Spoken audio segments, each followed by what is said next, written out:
Welcome in to yet another episode of Building the Pride. I'm your host, Drew, and as always, I'm joined by my co-host, Mike. Mike, how are you? Fantastic, Drew. It's always, for the ninth time in a row, I got to say, it's always good on a Victory Tuesday. I enjoy them so much more than regular Tuesdays suck. Yeah. You know, Not Tuesdays nearly after so. losses suck. So, yeah, it's pretty great. This is the first time, I believe, in our history that we have been 10-1, which is awesome.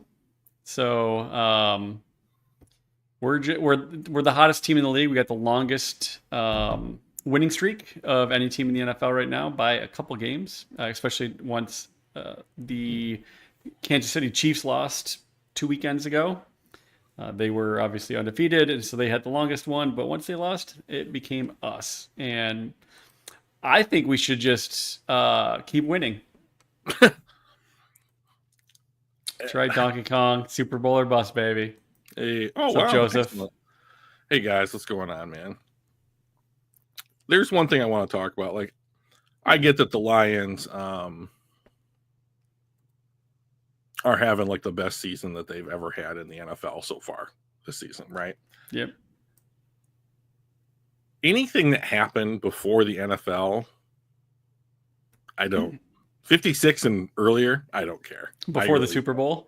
Yeah. Like, I just don't care. You know, like, and if you do, awesome.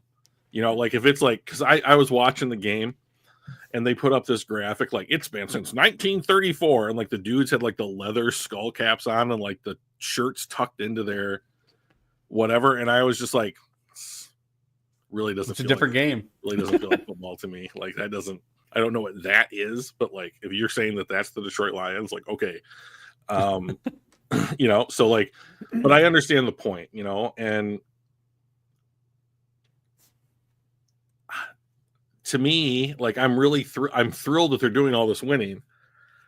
I'm starting to get to the point where I'm like, I have seen so many teams have great regular seasons, not win the Super Bowl and get dismissed. And I don't know how anybody could look at what Detroit is doing if you're being objective. And you're not Nick Wright, you know, and say, no one cares what he thinks. I just don't understand I just don't understand how anybody could. I don't understand the mindset of a human being that's like, you know what, I'm going to tune into whoever he works for, FS1 or whatever, and be like, I need to hear what this guy thinks. Yeah. I mean, just like, it's a mind boggler. What's up, Brian? What's up, Brian? And I'm so happy about this team, and I'm so proud that they're realizing the success of this process that Brad and Dan have implemented, that I'm actually scared that if they don't win the Super Bowl, that they'll be dismissed because same old Lions, we didn't win. Right? Correct. Exactly. Yeah. You could get to the Super Bowl, lose in overtime, and be the same old Lions, right? Exactly. You know, and it doesn't matter. I mean, like, over their last, like, the 7 games prior to this, like, they had averaged 39 points a game. They have the highest point differential in the NFL. They are, you know, depending on what website you're looking at, like, they're, you know, second, like, PFF had them at second in offense, second in defense, and second in special teams. I mean, what are we talking about? Like, this team is, in my opinion, clearly the best team top to bottom in the NFL. And it's hard to, I think it's hard to make a case that that's false. Like, could you say that the other teams have better players at certain positions? Sure. But, like, top to bottom, 1 through 50, you know, 53, like, I just don't think that that's an argument. I think the Lions have put that argument to rest. Yeah. You know, like, totally. And not just the 53. Like, we got guys on our practice squad that could make other teams. And we've got a head coach of the year candidate and an offensive coach of the year candidate and GM of the year winner. Like, it's not just the 53. The whole fucking organization is stellar. You know, to be honest, like I know that Which is Howie weird to say. Roseman in Philadelphia gets a lot of credit for the way that the Eagles are put together, and he should get a lot of credit. But if Brad Holmes doesn't win GM of the year, Well, he did last year. did he? He did. How did I miss He that? did. Executive of the year. Yep. That's like the GM is like my. It's like, oh, all right. We talked about it. It was a while ago, obviously, Wow. when those awards came out. But I must he won have been drinking or executive. something. Yeah, well, celebrating probably, and then just forgot what you were celebrating about. This is gin, BT Dubs. You know, so I go with pink lemonade. oh yeah, you're hardcore. Typically. I forgot. Yeah. So, But yeah, so PFS has this number 1 overall, number 2 offensively, and number 2 defensively. yeah. Click on offense again. You know, I am starting to get a little nervous about Philadelphia. They looked good. They looked really good. Saquon's having a great year. They don't have the same kind of injuries that the Lions are having right now, which I'm starting to be. I was watching that Colts game and I was like, do nothing that stops the clock. Run this game out. we need to, you know, we've won this game, but like, can we get out of Dodge, please? Because every minute that they're on the field, it just felt like, oh, another player's down. There goes Decker. There goes Raymond. There goes Davis. Oh, okay. Apparently St. Brown's he's a little nicked up. And you have to play on Thursday. You know, like short week. My Super Bowl. Did I see we have back-to-back Thursday games? I think we play Thursday and then the following Thursday. Why would there be another Thursday game? Yeah, 12-5 is our. It's on because it's on Amazon, right? Yeah, so it's going to be this Thursday, obviously Thanksgiving at home against Chicago, and then the following Thursday. And then there's 10 days to the Bills. Oh, man. Against Green Bay at home. So back-to-back Thursday games. I'm not sure any team's ever done that. But at least it's not like a short week and then a super long week. You got like a short week, you got a regular week, and then you get your extra long. I think the 3 games in 14 days kind of stuff is pretty rough, but having the I don't like it.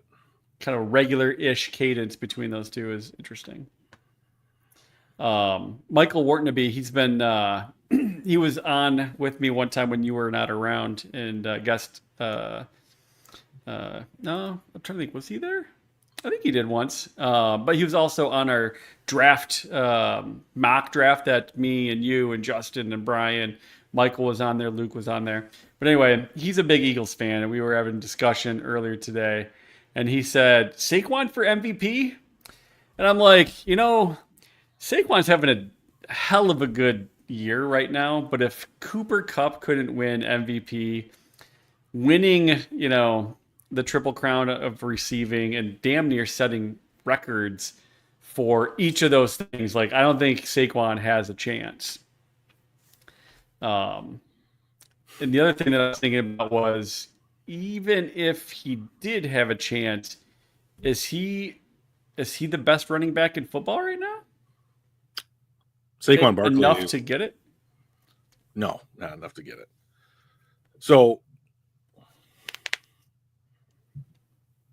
I just don't think that if you're going, I know it's a regular season award, but like there's just no comparison. Like there's no other position that comes even as close as quarterback. Like, yeah, I mean, like I think an interesting like exercise that like you could do would be to say like, so I looked up how many yards is the all-time rushing record in the NFL for a season, and Eric Dickerson did it in 80. I believe it was 84. 2,053 yards. 2105, I believe. Oh yeah, you're right. Who was the other one that had? Was it OJ? Peyton? OJ? Maybe it was OJ. And yeah, so I have a point, and I'm just struggling to remember what it is. So he did it in 16 games. There it is. Yeah, I nailed it. I'm so good at this. All right, so So Eric Dickerson ran for 2,100 yards, let's just say, in 16 games. That's amazing. Saquon right now is just a little shy of 1,400 yards, right? So, like, he has to average almost 120 yards a game just to get to 2,100. And then it's going to be, well, you did it in 17 games, right? That was the argument, like, a couple years ago when Tyreek Hill was after, like, Calvin Johnson's record or whatever.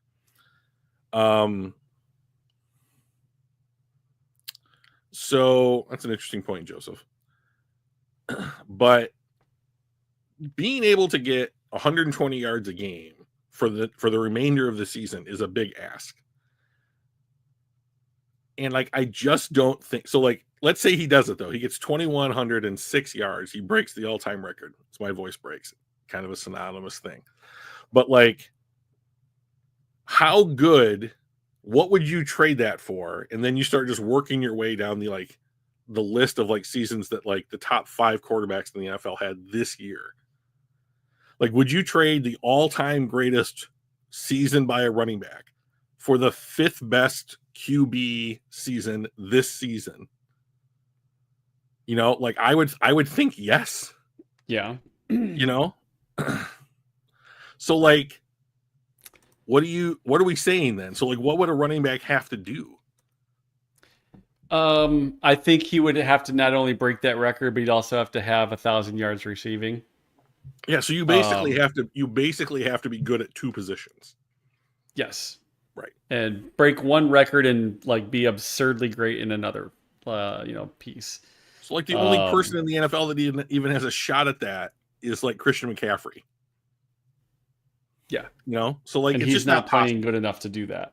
And he missed like 10 weeks or whatever. So like, it's just not possible. Like, the MVP is a quarterback award. Like, if you want to balance that shit out, like throw some more love towards like offensive player of the year, defensive player of the year, you know, like make those more prestigious.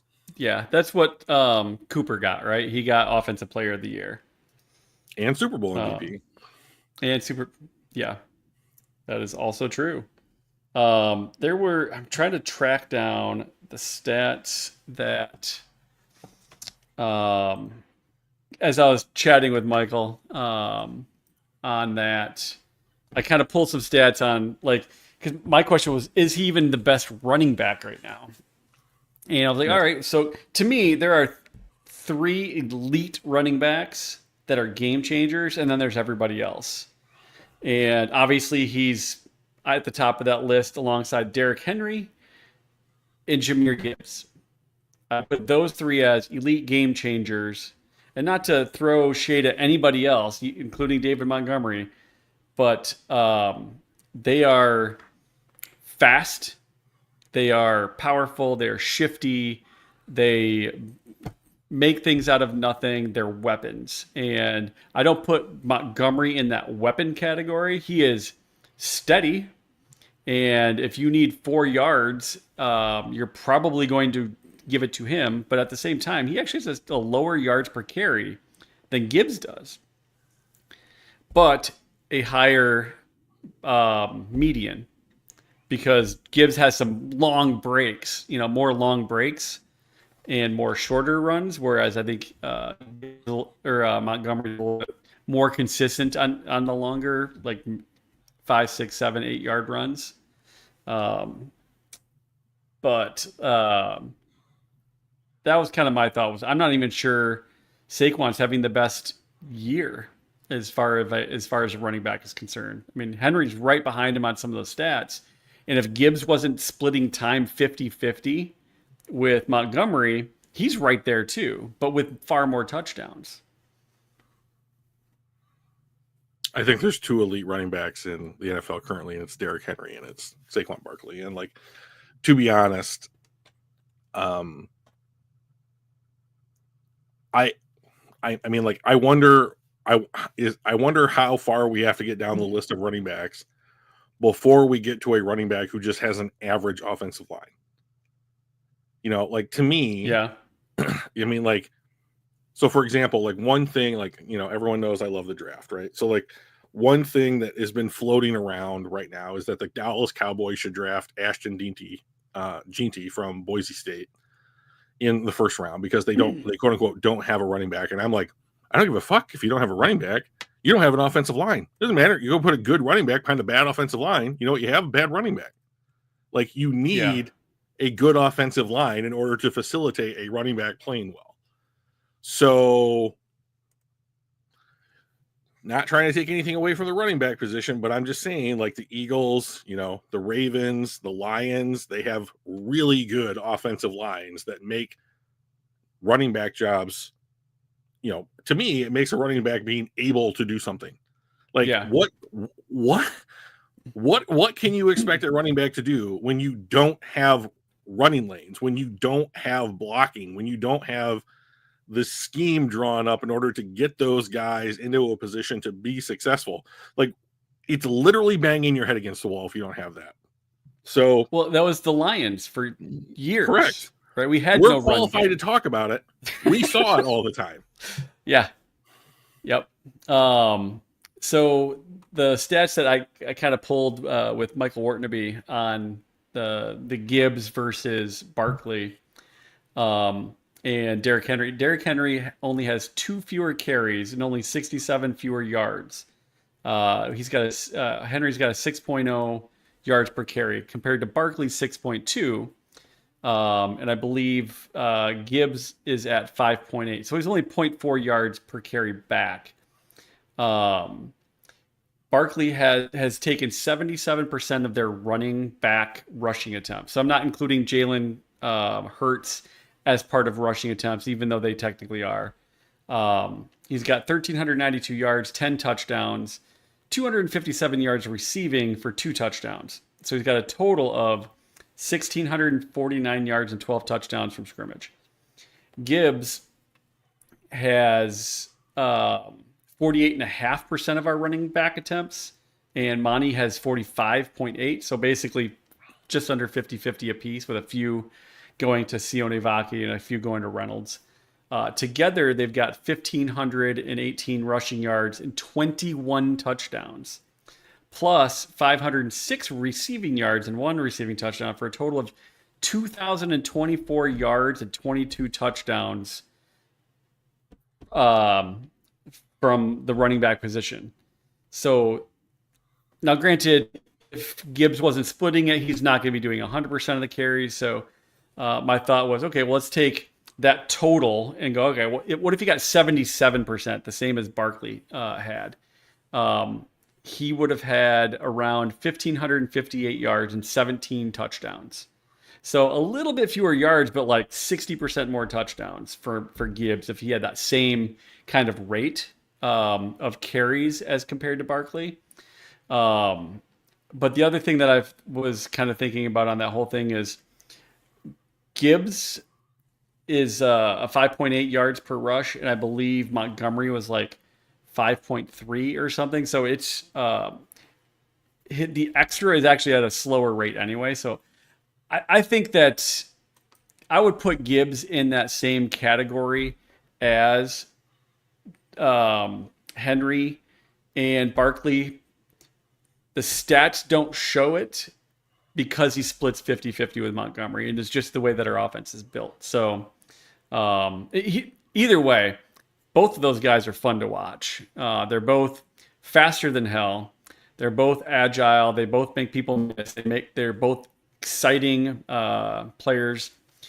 And then Derrick Henry is just a workhorse. He's a machine, and he's fun to watch as well. A little bit more power, less speed and shiftiness. Yeah, absolutely. So, where to next? Anything else around the NFL that we want to chat about? Anybody get fired recently? Any injuries out there? I don't know. Yeah, I can't think of any there. Clearly, guys, we've done hours of preparation for this show. Well, I just don't. I mean, I just think that this isn't like CNN. There's not breaking news like every hour, Yeah. So I just don't think that there's all that much that's going on in the NFL. I have one topic I'm avoiding because I don't want to fight with you about it. So I mean, like, other than that, I think it's onto the game. Let's do it. All right. Do it. 24-6. Yeah, good. They won. They won in Indianapolis. It sounded like we had, I don't know what the Jerry Jacobs question is about, but we can talk about James Houston after the game. What about Jerry Jacobs, Joe? So, not one of my favorite Lions ever. But that was one thing we were going to do. I was not in love. I did not love watching this game. I love the Jacksonville game, but like, I didn't like this game for a number of reasons. Thrilled they won. Love that they won. Can't wait. I thought that they played well. And I thought that Indianapolis shot themselves in the foot every chance they got. And that was the defining thing about this game. And somehow they did that without actually causing turnovers. He is not coming back. That's a lie. Tell me you're lying. Isn't he? He was on a roster. Okay, keep going, Michael. Yeah, you said that they shot themselves in the foot every chance they got. Yeah. And the thing is, they didn't have any turnovers, if I recall. So they kind of ruined their own game without even doing it through turnovers. Yeah, it seemed like every time that they made like an explosive play or a play that put them in a better position, converting on 3rd and long, like a huge explosive chunk play, they would get a penalty, or like it was like their first or second drive and they had their tight end in the middle of the field who appeared wide open. And Richardson puts it into his hands. I mean, you could not have been more accurate with that pass if you had walked up and placed it into his hands. And he just drops the ball. And then they kick a field goal. So that's a 4-point difference on one play because he was in the end zone. Now, 24-10 is still a loss and a pretty decent one at that, but like, yeah, that play was worth 4 points. Like, so how many other plays, if you stack them all up, I think they had like 10 penalties. I mean, it's just ridiculous. They had quite a few. And like, this is just on their side of the field, but they had some legitimate reasons why they may not have been playing as well. They were starting 3 rookies on their offensive line. He was bad. Vilder was bad. He was quite bad. But, play Khalil Dorsey then, So there's only so many guys you have on the roster. Like Rakestraw's on IR. Mosley is back. Mosley played on special teams. Like, can he take some snaps? Like, let's just talk about the secondary just real quick. Like, I think you'll have Branch and Joseph, and then Robertson will start at one corner, and you'll have. When's Arnold supposed to be? Well, he has practiced both days this week, so it looks like he's trending towards playing. So that's good. I mean, like Emmanuel Mosley took snaps on special teams, so I mean, could he see some time? But like, they added 4 corners in the offseason to this roster, and they had Vildor and Dorsey on the team, so they have 6 corners. But like when you run 4-2-5 nickel most of the time, then so what the other thing they could do is they could play in their base.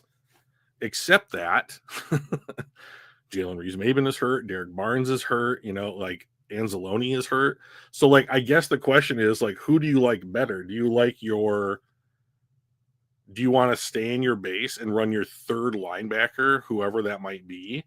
Or do you want to play in nickel and like, play someone like Vilder on the outside, that kind of thing. And like, I just think that you play in your base.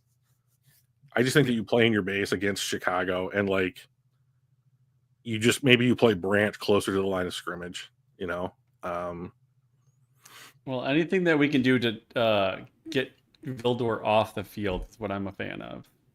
Like this 28 grade was exactly what I thought it was going to be for him. Was in the upper 20s or low 30s if they were gracious. So come back, Terry and Arnold. We missed you badly. Yeah, exactly. And so I think Caleb Williams' arm is plenty strong. It's not Anthony Richardson strong. Yeah. And like they hit one deep shot early. You know. Here's the thing: is that the Colts have Jonathan Taylor on their team.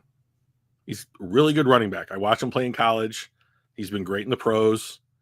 And like the Colts could not run the ball. And like here's the thing I do not understand about teams with running quarterbacks. They don't run their quarterbacks enough. Like, like Anthony Richardson is like a Greek statue come to life. Like he is literally the most athletic quarterback that's ever come out of college, like from RAS and all these other metrics that we do at the combine. But like, and they started the game by running him, and they had some success. I think he rushed for like 60 yards over the course of the game. But like they went away from Jonathan Taylor, and I was just like, I get it. The Lions are a really good and effective team stopping the run. So then why are you not basically like running zone reads with Taylor and Anthony Richardson? Like, I just don't get it. I just think that like when you have like those two guys, like I remember like when Lamar Jackson, quote unquote, hadn't signed his contract extension in Baltimore, and it was like, oh, he could be traded. I was thinking like, man, would it be fun to see like zone reads behind Detroit's offensive line for Lamar Jackson and one of these two running backs? That would just be fun. And then it was like, oh no, we'll just keep Lamar Jackson and sign Derrick Henry. And now you get to see it every week in Baltimore, and they have a like historically efficient rushing attack. The Philly's in that same boat. With Jalen Hurts, man, he ran through the Rams, and if he wasn't running through the Rams, Saquon Barkley was running through the Rams. Right. It was not fun to watch if you were over there as a Rams fan. So I mean, like we effectively stopped the run.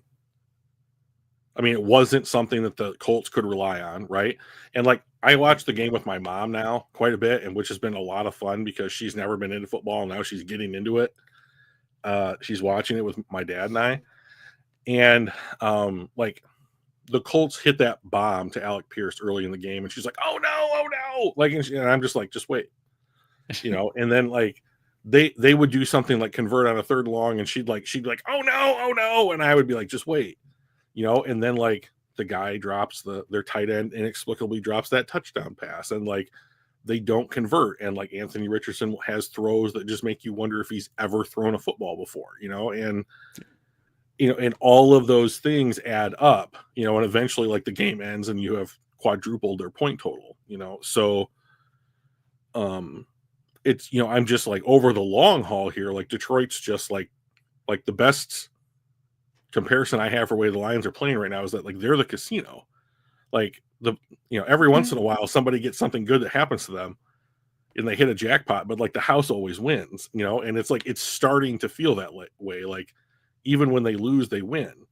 And I didn't think that Detroit played this game especially clean, and a number of players got hurt. Offensively, we bit ourselves in our own ass quite a bit too. Yeah. And it just wasn't the type of efficiency that you had seen from Detroit out of like the last nearly 2 months. But could be because running QBs age like milk. It's possible. But like with the Bears coming up, I think the plan is just always going to be the same. Like they're going to stop the run first, and then they're going to adjust in the pack. And like I thought the Colts looked good over their first 15 plays or so because that was what was in their script, and then they trailed off after they had when they were off schedule. And like I think that the Bears are probably going to be similar, like even with all these injuries. And like this was the thing, these injuries were the thing that I was worried about at the start of the season, because Detroit, like, and their 9-8 season and their 12-5 season, like, just didn't have this level of attrition, and like, thank God for depth, because they're weathering these storms. Like Indianapolis is 5-7, like they're not a terrible team. Right. They Jacksonville's were horrible. knocking on the playoffs. Right. Right. They were 5-6 going into that. They could have been 500.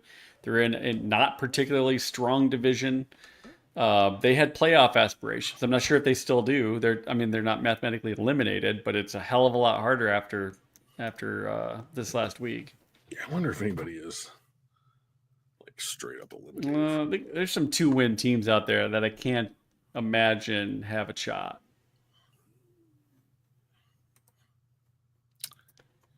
Yeah. So the thing that would help me out a ton with like my comfort level is if like, can Minnesota please drop a game? I need Minnesota and Philly to just drop one more game, so we could kind of just lock up the first overall seed. That would be cool. That would be nice. Because it looks like we're going to need that bye week at the rate that our players are getting banged up. So like, they made the trade for Zadarius Smith. He's been playing pretty well. Really excited about his addition. Highest graded defensive player this week. There you go. Sonic and Knuckles are playing really, really well, keeping us in things. Like, it's just such a nice, when David Montgomery went out of the game with the shoulder, you have Jahmyr Gibbs there who can just, all right, so here you go. And then if you can, they still took players out of this game. Craig Reynolds got some work, so, but, yeah, I think the long and short of it is, I just thought that Detroit didn't play as cleanly, but Indianapolis had to play perfect, and they just did not. Yeah, looking at the playoff picture, we're talking about, are there any eliminated? Does not look like it, because there's nobody with a 0%, but there's a lot of ones out there. The Raiders, we got the Raiders, the Jaguars, the Giants, all at 2 wins. The Panthers and the Patriots and the Titans and the Jets, which is amazing, and the Browns. Look at the AFC. Like, there are, starting with the 11th, so 11, 12, 13, 14, 15, 16, all have 3 wins or less. Like, our 11th place is a 5-6 team on the NFC. Like, we don't get our third. We have 2 with 3 losses or 2 losses, and they've got 7. Mm-hmm. The NFC is strong this year. But until this says 100%, that will make me a little bit more easy in the way the season's going. 10-1. I'm loving it. Yeah, me too. I'm actually super nervous for Thursday. Because we've struggled on Thanksgiving the last couple of years, even against bad teams. Yes, and I know it's at home, so that'll help. But like, this year, the significant players are the ones who are injured. Like, what's St. Brown going to look like? Like, when was the last time that he missed a game? I think he has missed a game or 2, but I just don't remember when it is. And like, Dan Skipper, why don't you bring up their PFF grades again, Mike? Because I don't believe that Dan Skipper played all that hot in relief of Eric Decker. He was our worst graded offensive player for the week. Yeah. So 48. And a pass block of 30. Right. So, and now Indianapolis had 3. First of all, just a quick tangent. Do you know that Indianapolis has like 3 of their players on the I think it's like in the top 6 for most tackles Really? this season. I did It's not know that. unbelievable. It's like both of their running backs and their safety Nick Cross are, per ESPN, are all right there together, and then it's 3 other players from 3 different teams, and then 3 Indianapolis players for tackle. So those guys are just eating when it comes to like tackles. But Interesting. I just thought that was odd. I don't remember the last time I've seen anything quite like that. But so you potentially, you could have Decker out, which I've heard it's an MCL, and Carlton Davis looked like he was favoring a knee. I don't know. I haven't heard anything about what his injury is. And Arnold had a groin. That's why he missed the Indy game. And even Eric Schlitt from over at Pride of Detroit, who I listen to all the time, was saying, Arnold's trending the right way. And like typically players who are not going to play on the Lions, like you don't see them in the locker room, at the end of like Friday practice, and Arnold was there. So like that indicated that he was going to play against Indianapolis, and then he didn't. So I mean, like, even the good news about Arnold kept him out of the game. And like a groin is the type of thing that can pop right back up. Yeah. Like when it's those like ligament things, or like those soft tissue injuries. Yeah. So like, look, Zaire Franklin, Nick Cross, EJ Speed. 3 of the top 4 in tackles. That's just insane. So, I mean, the one thing that indicates to me is that their defense is on the field a lot. So, and they're getting past that. Yeah, they're getting because these are linebackers, right? They're getting past that. Yeah, exactly. So, Detroit, the foundation of everything that Detroit does is on the offensive line, and typically it's the right side of the line that is the people who are scoring elite, are playing at elite levels. Ragnow, Zeitler, Sewell. But Jared Goff, and it was on display this week in Indianapolis, is just not athletic at all. I mean, he has some moments where it's like he's not Brady or Peyton slow, but he's real close. Yeah. He's no Scott Mitchell. Yeah, exactly. Thankfully. Like he spun away from a dude and slipped for a sack that took us out of field goal range on like the first series or second series of the game. And I was just like, yep. Yep. Yep. I would have loved to have seen one of his on purpose incompletions or whatever. That's almost always like intentional grounding. But like, he wasn't in a position to do that.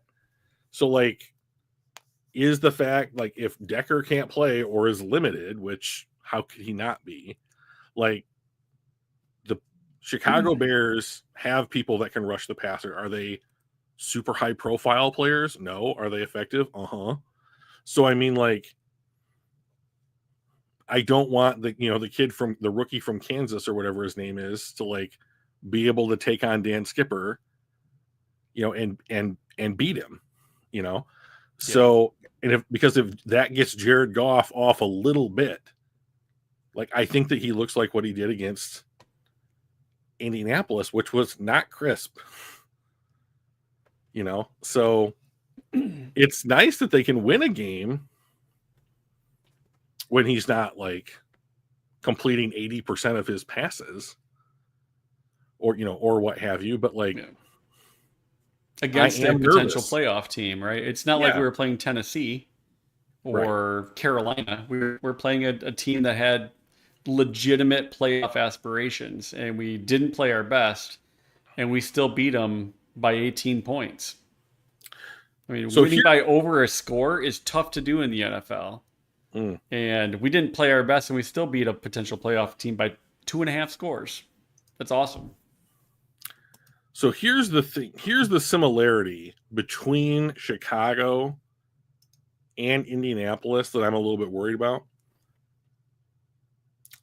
So a couple weeks ago, 3 weeks ago, Anthony Richardson sits himself down and he gets benched because of it. They play Joe Flacco for 2 games, and it turns out, in your 19th season in the NFL, you're not as good. Yeah. So they go back to Anthony Richardson. For you too, Aaron Rodgers. Oh, by the way, on McAfee today, he said, now this is probably more of his like bitch, I need more attention kind of talk. It's all of it, isn't it? Well, so like my favorite thing was like 3 years ago when he was like, he waited until the first day of the NFL draft to be like, I don't know, I'll probably demand a trade from like Green Bay. And that's all anybody wanted to talk about on NFL draft coverage. And I was like, fuck you, Aaron. Now he's like, well, I'll probably retire after the season. And I was like, good. He's got to go to Minnesota next. Yeah, because he's on the Favre plan or whatever, right? Yeah, that makes a lot of sense. But here's the thing about these two teams, Chicago and Indianapolis, that I'm a little bit worried about is this.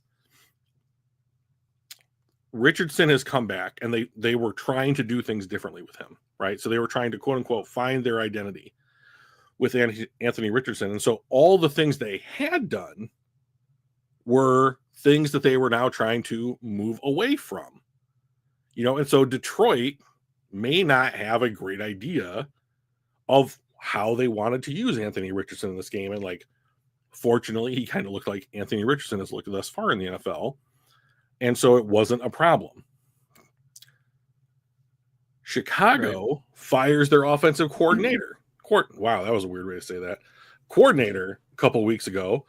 Now they have an interim guy. They're doing things differently. And like the thing that they are doing differently is that they are not letting Caleb sit in the pocket and just run around and play hero ball.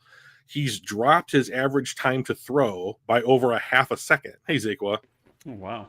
Since they have made this change, he is now averaging getting the ball out in under 2.5 seconds. So that is up there with some of the best, average time, smallest time to throws in the NFL. And like, you know what you can't do when the guy is getting the ball out of his hand in 2.5 seconds is pressure him, sack him, force him off his game plan. And so I also think that because of the new look Chicago Bears, have they put enough on tape for the Lions to basically say, here are the trends that they're now doing with their first-year quarterback? So I am concerned that they're healthier. We may not know exactly what they intend to do. So to me, the thing that they need to do in this game is get a lead and force the Bears to be one-dimensional. Like, you need to put it on Caleb Williams to throw. The last thing that I want to see is like it's 7-10 at halftime.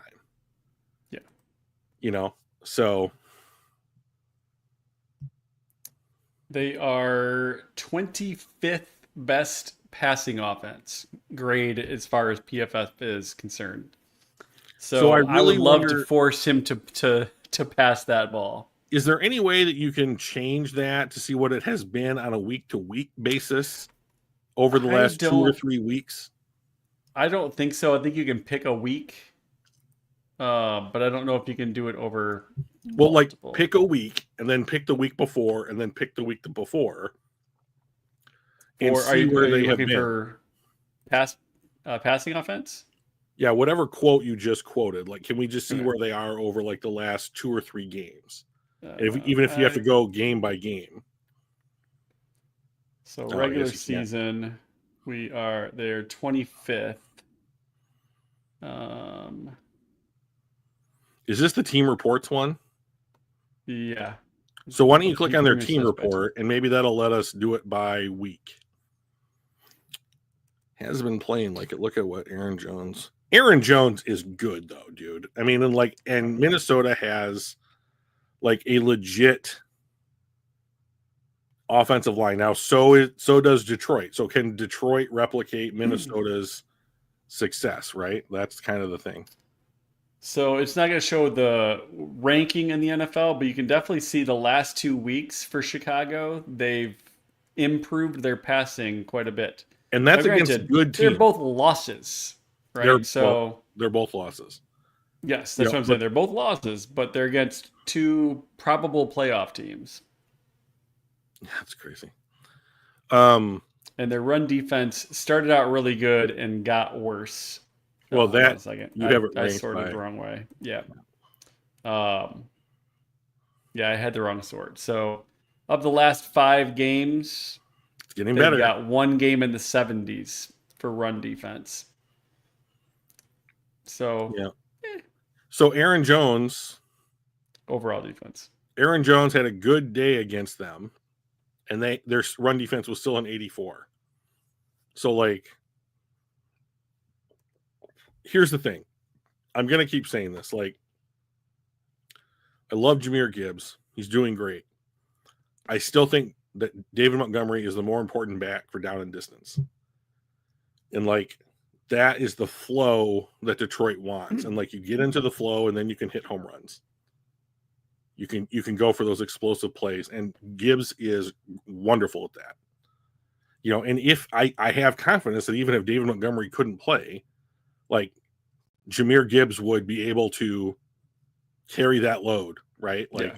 I think that he can do that. You know, but I do think that the game looks different with that as opposed to, you know, them each playing. Well, I hope you're right, dude. That would be great. Yeah. Well, I think So, to your point though, could Gibbs carry the load? Absolutely. Could Monty carry the load? Absolutely. Is it better if they don't have to? For sure. Yeah. It's just like with Goff. We're not asking him to play hero ball, right? We're not asking him to throw bombs downfield, super accurate, yada yada, because we don't need that. We don't need huge explosive, 40-yard pass plays from him to win. 7 to 15 yards, right on, just march down the field and score and score and score. That's all we need. We're not asking a ton from him. And just like with the running backs, we don't ask them to do those things because we don't need to. We are better when we don't have to do that. So I'm good with splitting carries. I mean, would it be great to have a back like Saquon that can kind of do all of that? Sure. And I think we kind of have one of those, but I think we're actually better not using Gibbs like Saquon, where he's getting 75% of the carries and has to play both of those roles. We're just better off. Yeah. So interestingly, Colton Pouncey, who is the Lions beat writer for The Athletic, put a tweet out earlier today. Said Dan Campbell said he doesn't feel any better about 3 guys he was concerned about: Davis, Decker, and Raymond. Feels good about Montgomery and St. Brown playing on Thursday. So let's just assume that's true. Your left tackle, your best corner, and I mean, like, Raymond is a loss, but like, and can we please get anyone else to field punts other than St. Brown? I mean, like, I don't care. Like, even if it's just what about Gibbs? Dude, just go out there and fair catch. What about Gibbs? You're not allowed to return it. I'm just thinking, remember Reggie Bush? Like, one of his big things was he was not only a great running back, he was also good catching out of the backfield, but he was real good at returning punts. For whatever reason, not as much on kickoffs, but punts, he was really, really good at it. And I'm kind of curious if Gibbs might be an answer for that as well. More worried about injuries, though. Do we need him doing it when we could throw? Maybe that's Sione Vake. Yes, yeah, that's right? Why I didn't understand Joseph. Like, that's the thing. Like, I didn't understand why St. Brown was back there when you have fucking Dorsey on the roster. Yeah. Or Vaki, who was a running back and special teamer that they wanted him for. I mean, he also played some, secondary, I think, but that's not why they drafted him. Right. So, I mean, like, I just don't get it, and it wasn't like go back there and just catch. You're really good at catching and don't do anything. Like, he got popped because he was going to return a punt. Yeah. And I was like, no. Didn't like it. Was Alexander Maurice Alexander? I'm not sure. I don't believe so. He's probably on the practice squad, and he's probably. I mean, they did cut James Houston today, so they do have another. They do have another roster spot available. Well, that was something that we had been talking about for a while. Like, are they going to cut him? Are they not going to cut him? And they finally pulled the trigger. So, like, Dan Campbell never comes out and goes something like, yeah, the guy just sucks. Like, he doesn't work hard. Fuck him. He never says anything in that realm. But, like, when he is uncomplimentary of a player, and what I mean by that is he doesn't give them compliments, like, that's him basically being like, yeah. You know? And so, like, when asked about James Houston today, he was like, sometimes things don't work out. Really hope he does well in his next spot. You just need a fresh start sometimes, And I was like, okay, we're all done there. Like, he doesn't want to talk about it, So I don't know what Houston's problem in Detroit was. I know he was hurt for a while, but, like, this might be the most forgiving team in the NFL about injuries. And says JMO, right? JMO, Iffy, even Houston.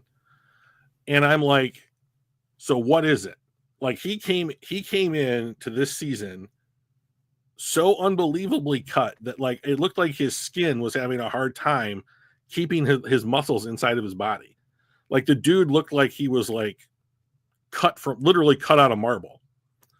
And even when he has been on the field, like, I don't know that I haven't seen him be like, I've seen him bend the edge, around tackles. I mean, it's not like he can't do that anymore. So, like, I almost feel like this is not performance based, not about, like, who we have on the roster. I get the feeling that this is like a locker room or a work ethic kind of a thing. And, like, the work ethic thing, like, he's obviously a gym rat. Like, you can't look like that and not be in the gym. So this has got to be, like, in my opinion, like, this has got to be like an attitude issue. Yeah, it's interesting because you never find those things out, right? No. So we just get to speculate. But I would assume it's got to be some combination of attitude and effort. Effort on the field, not necessarily in the gym. Maurice Alexander is currently on the practice squad. So I know you only get a certain number of elevations per player per season. So I don't know how many times he has been elevated thus far in the season. Well, he didn't. So Houston is a designated speed pass rusher, end of story. Like, they tried him out at Sam linebacker. He didn't work out there. So he is a pass rush only.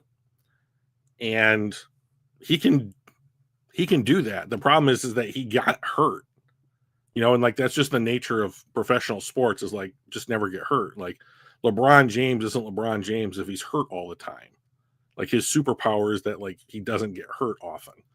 So, but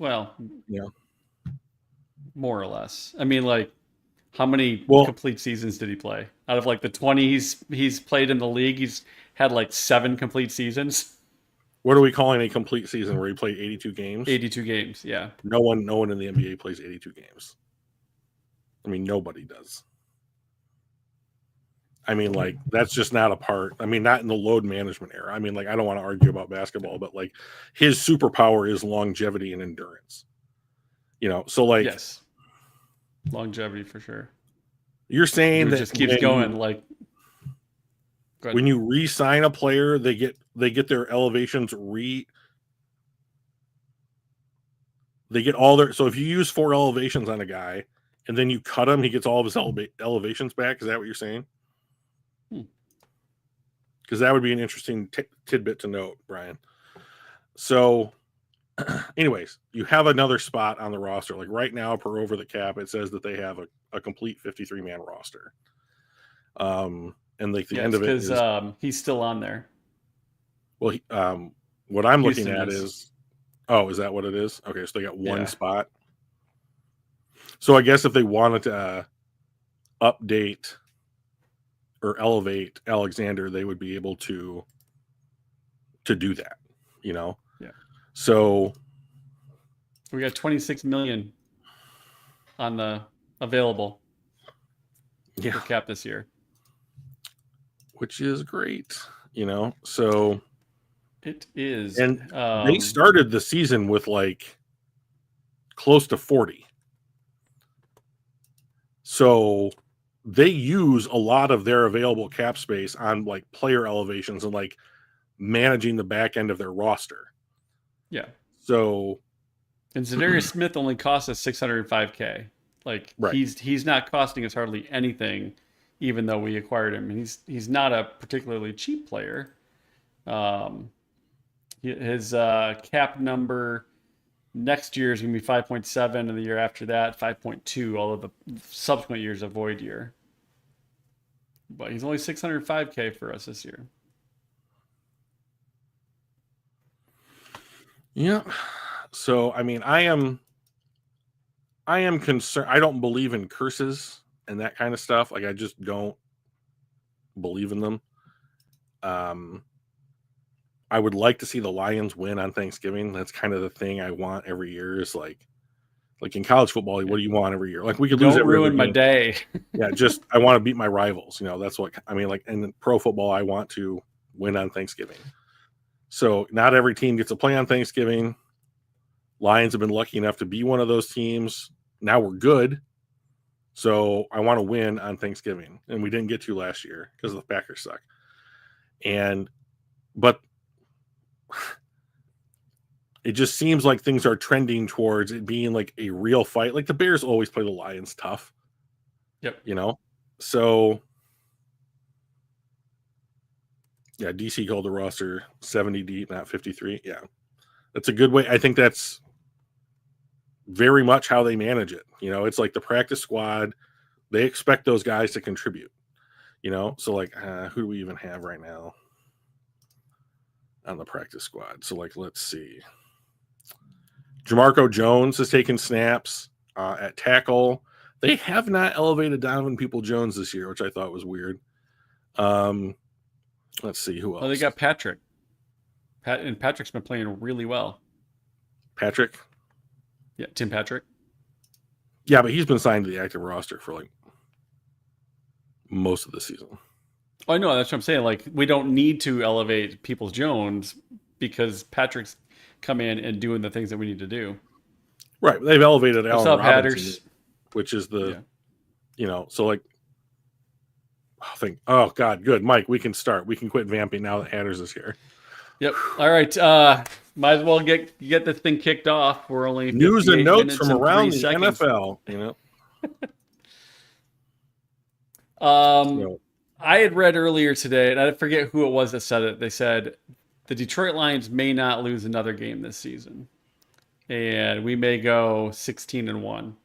I really hope they're right, obviously, but taking a peek at what we've got left, you know, I think we can beat the Bears. I think we can beat the Packers at home. Like, we're really down to the Packers, the Bills, and the Niners. I'm still not sold on the Vikings, but I guess potentially. But we have essentially 3 games, I think, that are things that we need to watch out for. Vikings are going to be tougher to beat than the Niners. But the Niners are... It depends on how healthy they are. Awful. Well, that's it just has, it. But they've been super hurt. But they're late enough where I'm like, okay, if their dudes are back, they might be somebody to watch out for. If not, I'm really only worried about Buffalo and Green Bay. If we can get through those two, we may just run the table the rest of the way. The final 3 games. So, I mean, the game I'm concerned about the most is Buffalo, who is relatively healthy. Josh Allen doing Josh Allen things. Not what I want. I think Minnesota, I'm starting to get to the point where I think Minnesota is like a legit team. The Lions have one more than they've lost against the Vikings over the last 2 or 3 years, which is good. Beat them once already this year, which is good. But I like the way I like the way they matched up. I like the way that Minnesota matched up against Detroit better than the way the current iteration of the San Francisco 49ers match up against Detroit. But you gotta just think about the Bears right now. I mean, like, would it be great to go 16 and 1 or 15-2? Sure. But like, you don't get there if you focus on a game 2 weeks from now. Yeah. So just like it's next man up, it's also next game up. Like, we're focusing on the next game. We're not thinking about what happened in week 1 or week 2. We're thinking about what's going to happen in week 13. So, I mean, I think the thing that's going for us on Thanksgiving, we're at home. Caleb Williams is a rookie quarterback, although this is week 12. I mean, like, it's not like you're out there with the first game jitters anymore. Right. But he has not played particularly strong. He's a rookie quarterback. That's why. Yep. That's why it's good that we're getting him, now. And like, hopefully, like, I think we play them 2 times in a month. Something like that. Yep. So my issue is that the Lions, here's the way I'll try and say it with like a glass half full look at it. Because as I don't know if you guys can tell, I'm a cynic. So I have a really hard time looking at the upside of things. Like, I have to consciously make myself do that. But here's what I'll say about like the glass being half full. Detroit finds a way to win that's different almost every week. So I just don't know what that way is going into the Chicago game. Short week, also a short week for them. We're at home. They have to travel. But like, Chicago and Detroit are like the 2 closest cities, maybe outside of DC and Baltimore, that exist, in the NFL. Like, it's just not a big deal to go there, as but like, the Lions fans are going to be crazy, and 12th man kind of a scenario. We travel well. I'm talking about our December game. Mm-hmm. Obviously, we travel well at home too, but and we pack that stadium at home. Yeah, pretty sure DC will have the Lions prime for the Bears. Hard to argue with that. Having seen what they've done so far, but like, well, that's it. And that was my point earlier, Zeko, like, is that like, they changed their coordinators, and now the new guy was like, well, if I do the same thing that Waldron did, I'm going to get fired too, Right. Because it didn't work. Right. So, you know what I heard today? The guy that was the Bears OC, Luke Getsy, was fired from the Bears, and then he went to Oakland, I think. And Vegas. I'll never be able to. I still want to call the Rams the St. Louis Rams. But the only 2 OCs that have been fired in the NFL this year so far have been Luke Getsy from the Raiders and Shane Waldron from the Bears. And that's the Bears' last 2 offensive coordinators. So, I mean, like, that's sometimes you have to learn from somebody else's mistakes too. Right. So, like, this new kid who has come in seems like he's determined to not repeat Waldron's mistakes. And like, the thing that I was so looking forward to about playing Chicago, and I don't know if anybody follows JT O'Sullivan's QB School on YouTube, but if you want to learn some of the more interesting points about like quarterback play and like the way that like plays are designed and like what the 1, 2, 3 reads are, that's a good starting point, especially if you're somebody like me who has never played football. Like, the way that the Bears were asking Caleb Williams to run through the plays that they were calling for him was insane. It was like, look over here, then over here, and then back over here. And it's just like, you don't have 4 seconds every play to do this, you know? And so I was wanting to play against the Bears with Shane Waldron as their OC, because like there were going to be gaping mistakes that the Lions could take advantage of. And now they're not. Now, do I think Detroit's going to win this game? Yep.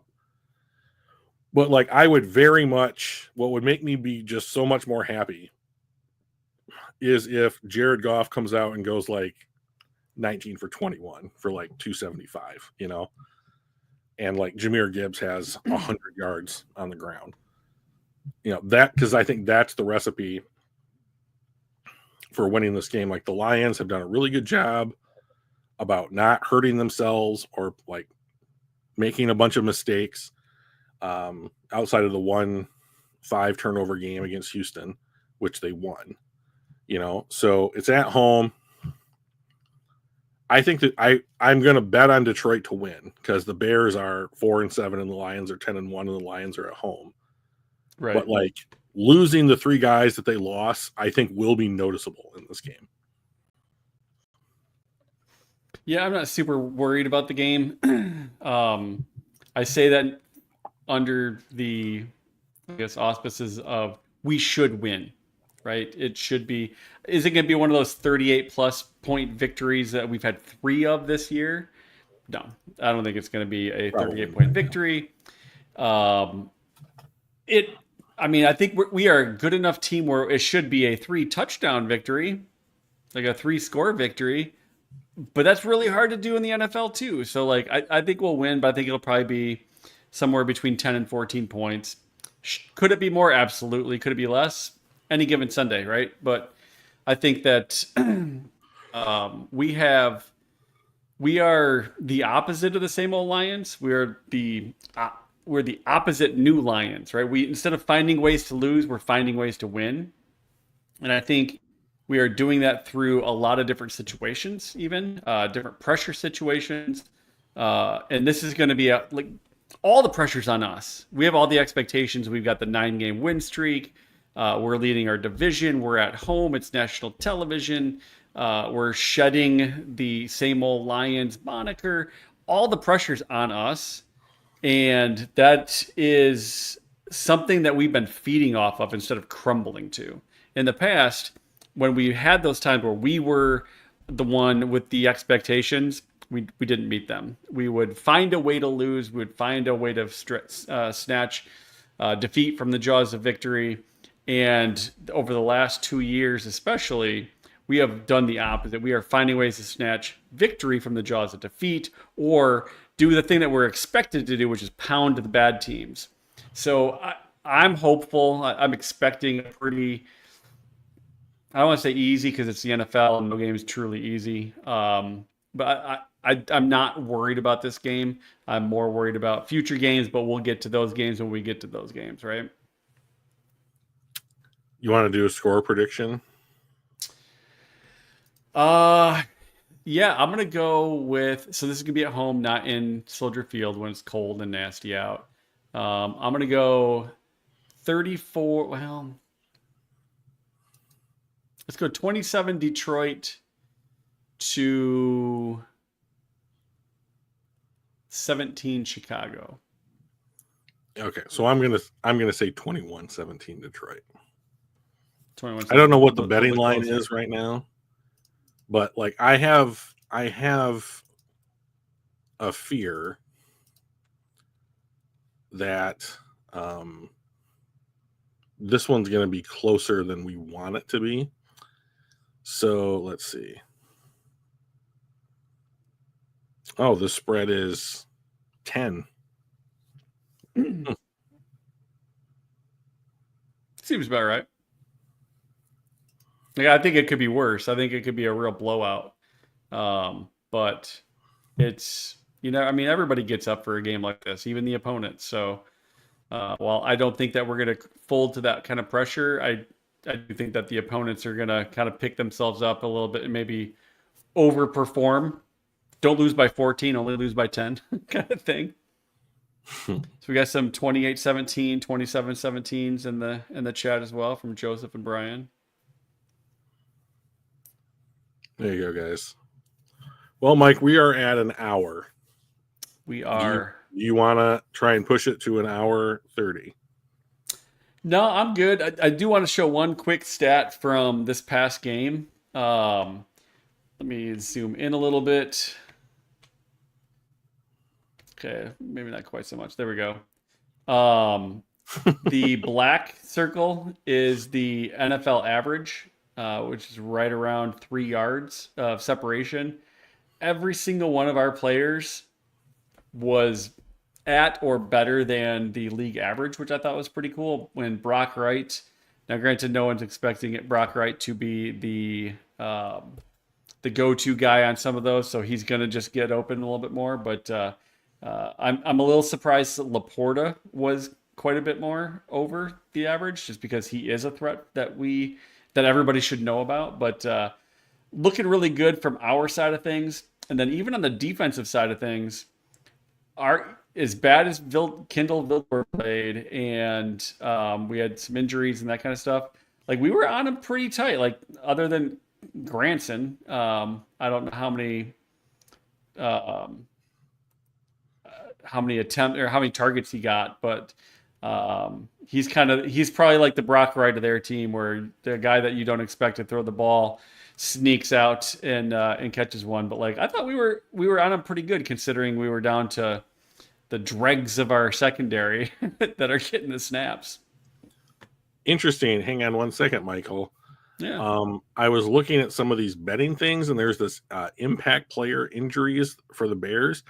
Jalen Jones, their big cornerback signing, one of the better, he is on IR and will not be playing. Neither will Jaquan Brisker, their safety. So their secondary looks this past game.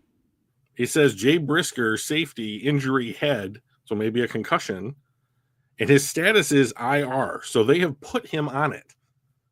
So he's out for at least, if this is game 1, I don't know when he went on it, but like he's at least out for this game. And now maybe some of these designations can be changed before the game or what have you. But like, if they're down half of their starting secondary, like, I would expect that the Lions are going to have an easier time of it, because they'll be able to identify, like, I'm not a huge Jared Goff guy, but like, he should be able to be like, okay, this is where my matchup is. Yeah. We're going to go over here to this matchup, Yeah. And like, everything that I hear about Jared Goff is that he is, for this team and in this scheme, the Bears are not tanking. You want to know the teams that are tanking? The teams that are tanking are like the Giants. That is a team that is very, in my opinion, what tanking looks like in the NFL.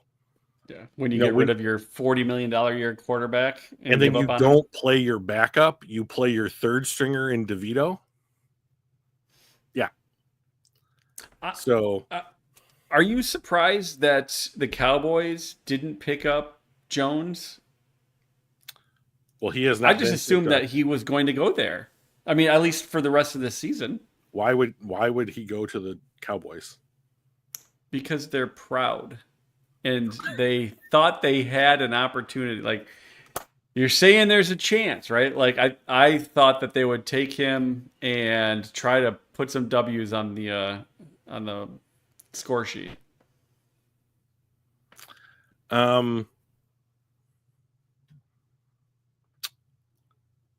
I just don't know why. This is the thing I didn't want to talk about, by the way. Oh. I just don't know why Daniel Jones would want to play for Dallas. So he's made an indication that he wants to play for a contender.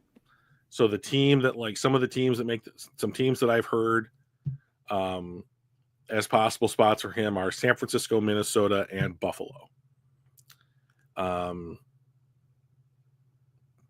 But like, Dallas is not in contention. I think they're 4-7, and there's no indication that they're going to get any better, even though they did happen to beat Washington on some of the craziest sequences I think that I've ever seen. When Kevontae Turpin picked up, did you see him pick up that kick and like just I did not, stand no. there for a second and been like, okay, I'm just gonna like Madden this spin move into running this back for a touchdown, and then Washington comes back and scores a touchdown with like no time left and misses the extra point to lose the game. Like, that's how they I did got not their watch first it, win. but I heard. Yeah. It's a fun watch. At least the last 5 minutes. So, well, I mean, like, so Joseph, I mean, no starting safety for the Bears. Like, they still have, what is the kid's name? It's not Byard. It's not Eddie Jackson. They have, let me look the Bears up on PFF real quickly. They have a guy that I thought was pretty, oh, it is On Kevin defense? Bayard. Oh, yeah. So they have a starting safety in Kevin Bayard who is good. So now this says that Jalen Johnson is healthy. Is Jonathan Owens hurt as well? I don't know who Jonathan Owens is. He's their free safety. Hang on, let me go to Over the Cap and see if we can figure out who is actually hurt on the Chicago Bears. So looking on PFF's site for Brisker's on there. Week, There's Jalen Jones, not Jalen Johnson. Fuck the Bears for drafting these guys with virtually the same name. Okay, so like Brisker is out in their secondary, but otherwise their secondary is the same. So that is less good news than I wanted. So that's fine. I still think they'll win. yeah, I'm still not worried. But like Daniel Jones has an opportunity to make $12 million for the remainder of the season and possibly win a Super Bowl if he picks the right team. So possibly be on a Super Bowl winning team. Yeah, just not going to be. This is not going to be Dallas. Like, yeah. I would just be unbelievably. If he just want, and like, if he wants to play, if he wants to just go somewhere and play, like, go to the Raiders. They like Minshew just got hurt. You know, he's out for the rest of the season. Like, you have to compete against Aiden O'Connell, and like the Raiders are the team that I would think that he would end up with in the offseason when he goes to free agency, anyways. So I mean, they're probably going to be in the lottery pick area of the draft where you're probably getting your next franchise quarterback. Well, Mike, if you wanted to test that theory, we could do a quick mock draft. Hatters is driving.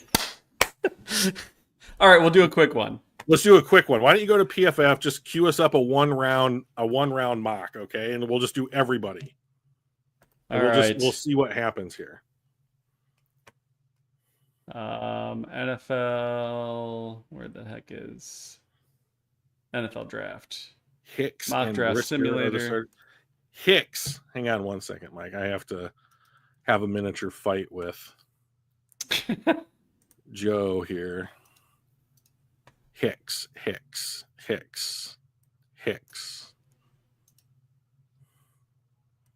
And are we going to do all of them? Yeah. All right. Well, we'll probably just do like the top 5. Elijah Hicks. Is that who you're talking about, Joe? Let's see.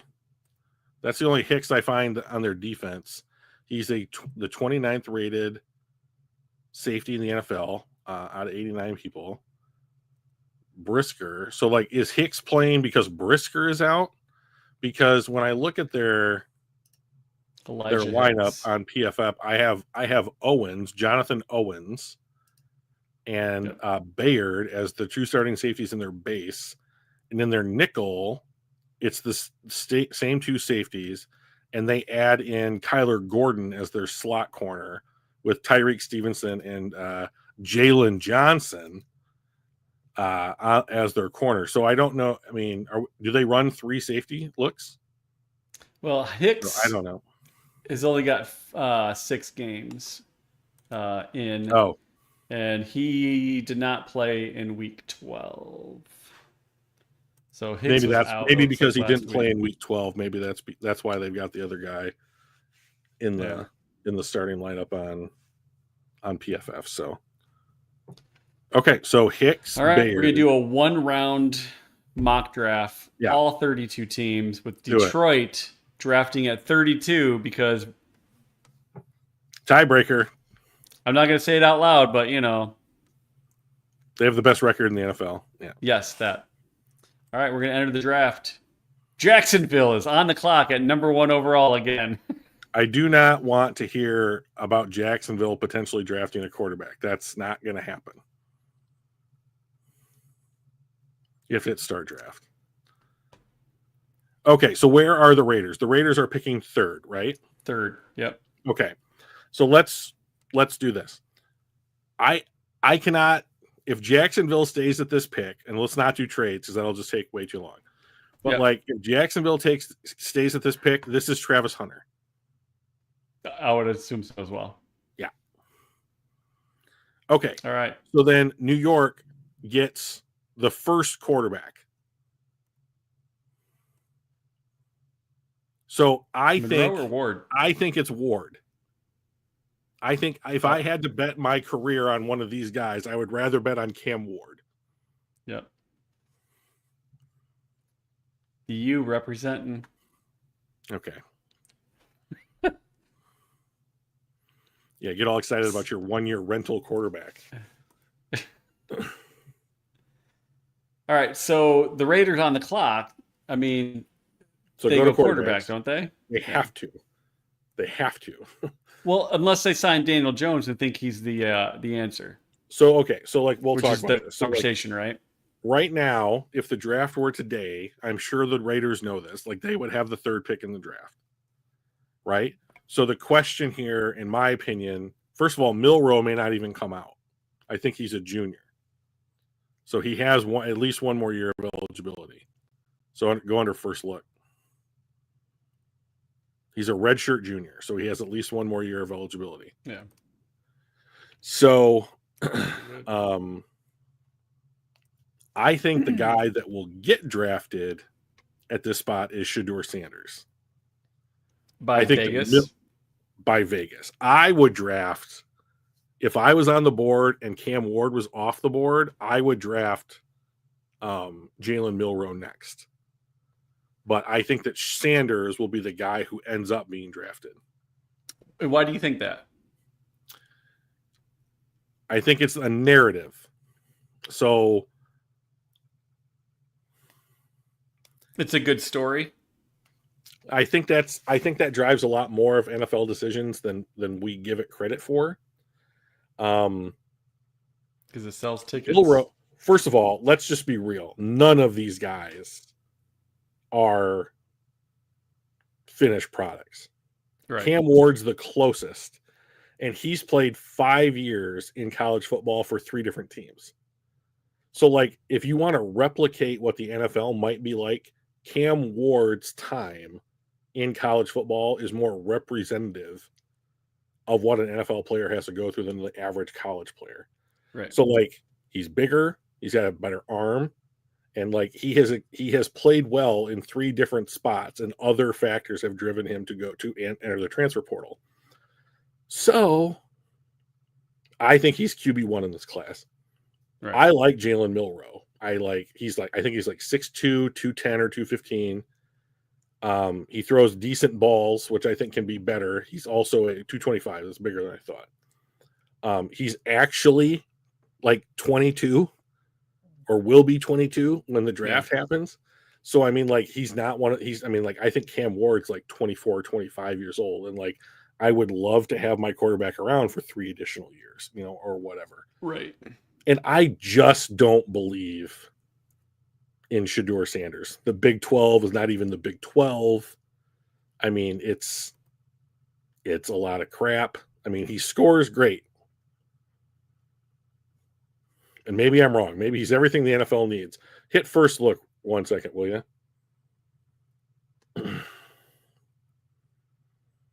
Yeah, if he's 215 pounds, man, if he's 215, I would be surprised. But like, I do think that he will be the pick here. All right, we'll go short order.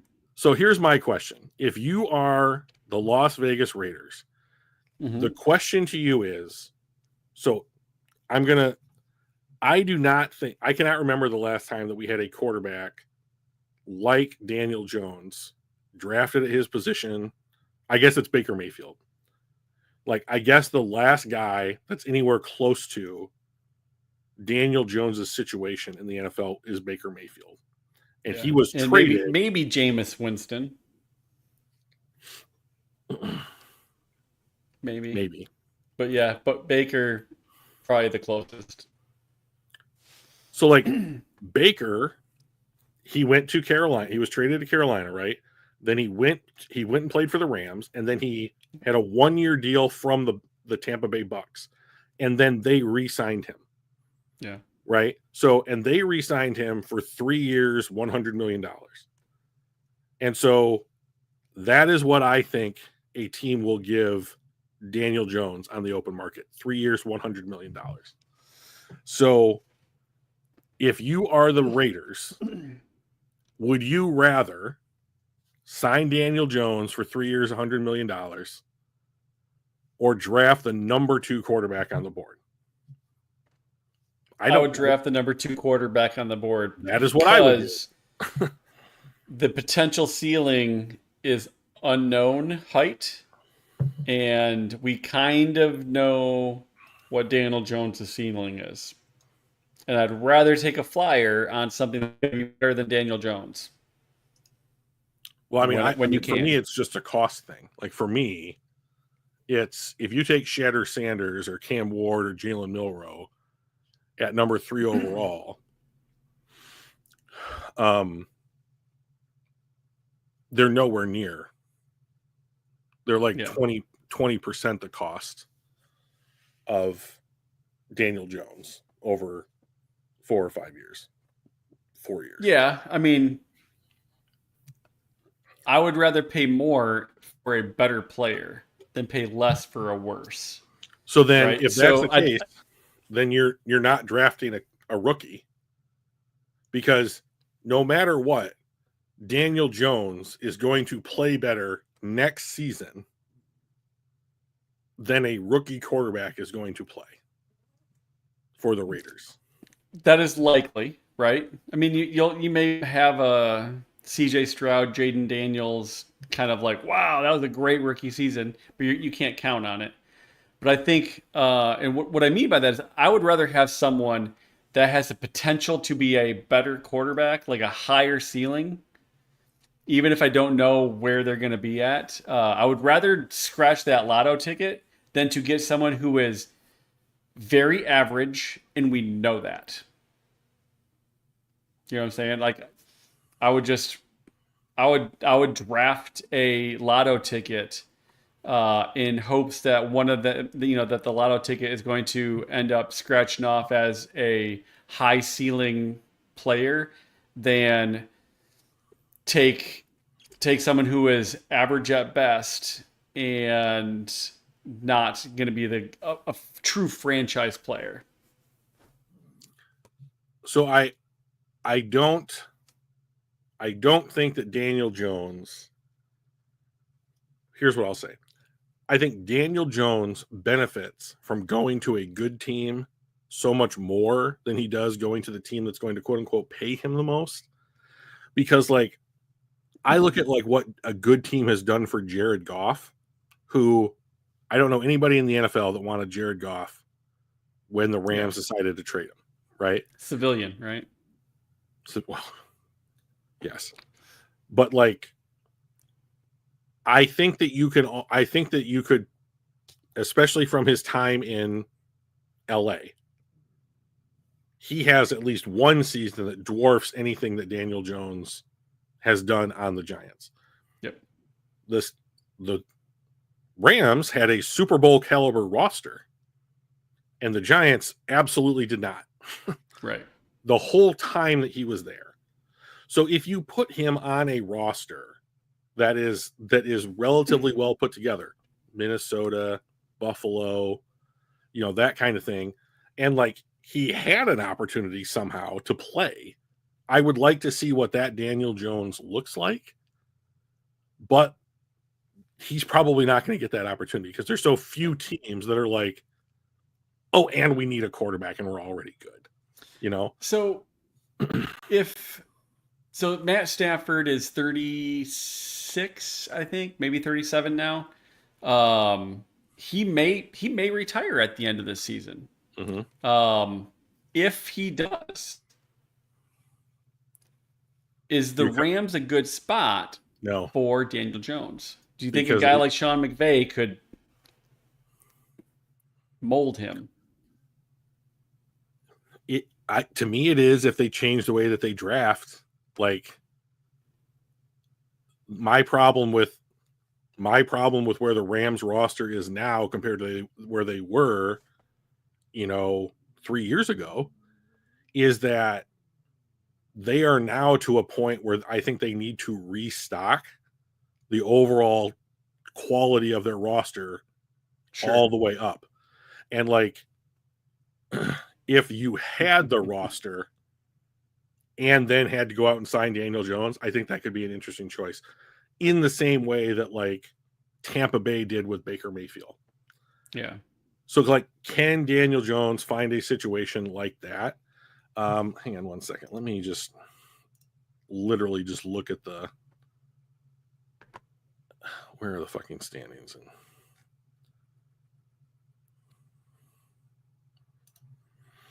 I just want to look at the NFL just real quickly. Like, what would be okay?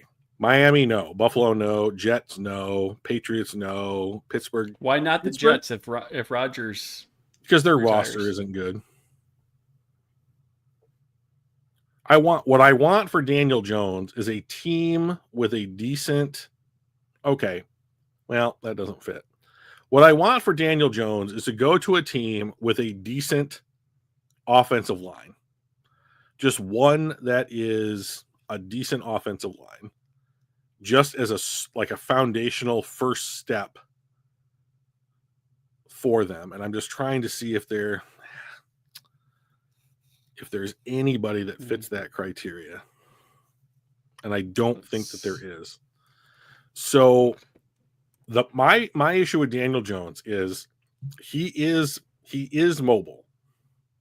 So are you saying he's going to the Jets? First of all, we don't know if the Jets need a quarterback next year. What the Jets should do, regardless of Aaron Rodgers, is the Jets should draft a quarterback. The last time that the team that he was on drafted a quarterback while he was on it, he had an MVP caliber season. So if you want to get another MVP caliber season out of Aaron Rodgers, the Jets should just draft a quarterback regardless and try and replicate the Jordan Love scenario with Aaron. Like, his pride simply doesn't allow him to play bad if he knows like the control doesn't belong to him. Now, the thing I'll say about the Jets is that they have hired 33rd Team, this website, with a lot of former NFL people like Rick Spielman and Mike Tannenbaum to lead their head coach and GM search.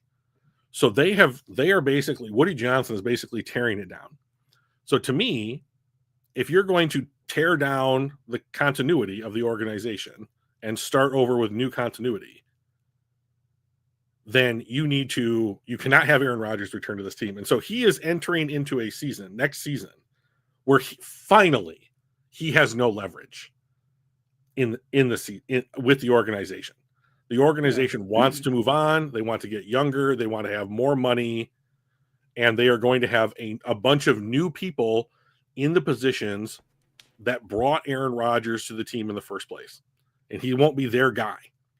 Yeah. And like, when you fire a head coach, fire a GM, or get a new quarterback, you should replace all three of those positions at the same time in every single instance, in my opinion. Like, if you're going to switch one, you might as well switch all of them. And to be honest, like I just like the mixing and matching shell game that the NFL does is just so confusing. Looking at the offensive pass blocking, which to me says, hey, you got a pretty darn good line, which is weird because our pass blocking grade we're 17th. So that's kind of interesting to me. But when you look at just the pass blocking side of things, I don't see a quarterback needy team until you get down to maybe Carolina, although they think they might have their guy, right? I don't know. They don't know yet. Yeah. The Jets and the Raiders. Yep. I mean, other than that, like everybody else is terrible. Like all the other ones that would need things they don't have the line. So to me, the front runner is the Raiders. Like, if I had to bet right now, I would think that Daniel Jones, when he hits the free agent market, is going to be a Las Vegas Raider. And then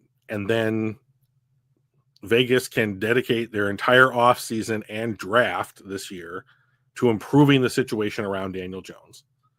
So, like, the problem is that, like, the head coach is still there. You just hired. We already drafted Shedeur Sanders at 3. Yeah. Well, in real life. Yeah. That kind of stuff. But, like, I think Brian just brought up, like, the Saints. I think that they are a franchise that just will not admit that they need a teardown. They have the absolute 32nd graded offensive or pass blocking grade as a team. I mean, I think so. There's a lot of things that I think that I don't think or how the NFL thinks about stuff. Like, I think that if you want a running back to perform well, you need a really good offensive line. And I think that the league thinks that you just need a really good running back. And then, like, I think that if you want a quarterback to play well, you need to have a good offensive line. And I think the league thinks you need to have a really good quarterback. And it's like when I look around the NFL for the way that the NFL operates right now today, the teams that are performing the best in the NFL have great offensive lines. And like even Kansas City, they don't have a great offensive line, but their interior unit, their center guard is maybe the best in the NFL. So, I mean, they've been snake bit when it comes to tackles, but like their guards and centers are some of the best. The Saints did fire their coach. You're right, Dennis Allen. Yeah. We don't need to do the rest of the mock. I mean, we can run through it real quick. I just wanted to do the Vegas scenario, but okay, we'll do it. So, we promised Hatters. He's listening. He's listening to us right now in his car. Yep. So, New England's on the clock. This is, I think, this McMillan kid from Arizona is like 6'5". You drafted Drake May last year. Give him a target. Like name me a New England wide receiver right now. Go. Anybody? Got nothing. Right. This is Mason Graham for me. You want to put him next to Derek Brown? Yeah, I do find it funny that their needs is quarterback. Yeah, well, quarterback's a need for every single one of these teams. Let's see. Let's scroll down here a little ways, Michael. Do they go with the click on Will just real quick. Click on Will. Now go to first look. 6'6", 323. So they drafted that kid out of Bama last year and put him as their left tackle, and he's really a right tackle. He's not perfect. I guess this guy's really a left tackle. Yeah, and like, so I'm wondering, do you take this guy? Is he your left tackle and you switch the other kid back to right tackle, or do you just play this guy at right tackle? I don't know or care.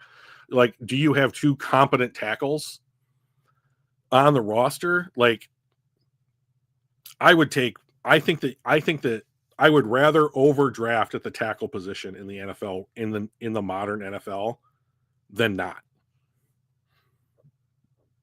I would And do vote for they need a quarterback? Will Levis has not played as badly the last couple of games, and like I'm a firm believer that you can't know whether he or not he's going to be good unless you play him the rest of this season and next season. Like the model that I'll go back to is Josh Allen. Josh Allen was trash and then elite. Yeah. And so like I don't know that is the way shit goes, but like it is proof in the pudding that like you have to give people 3 years. Like if what would the Bills look like right now if they had given up on Josh Allen after year 2? You know? Well, they wouldn't be in the playoff hunt. Well, that's the point. So like I would continue to try and build, and even if you're building and Will Levis doesn't work out, now you finally have a foundation that a new guy can come in and not be slaughtered. Yeah.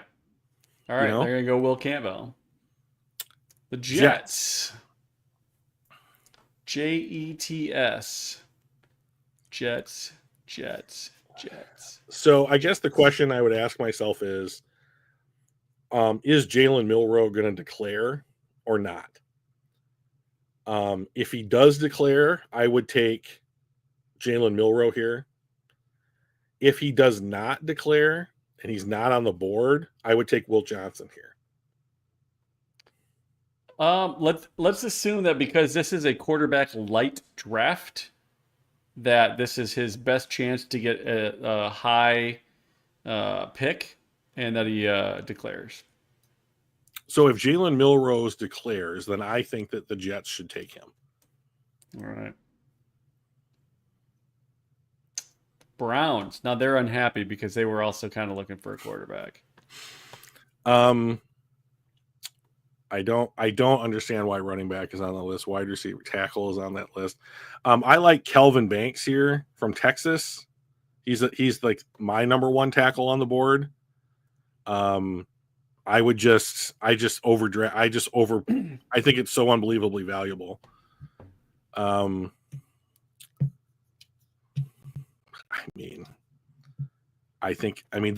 this team did just trade Marshawn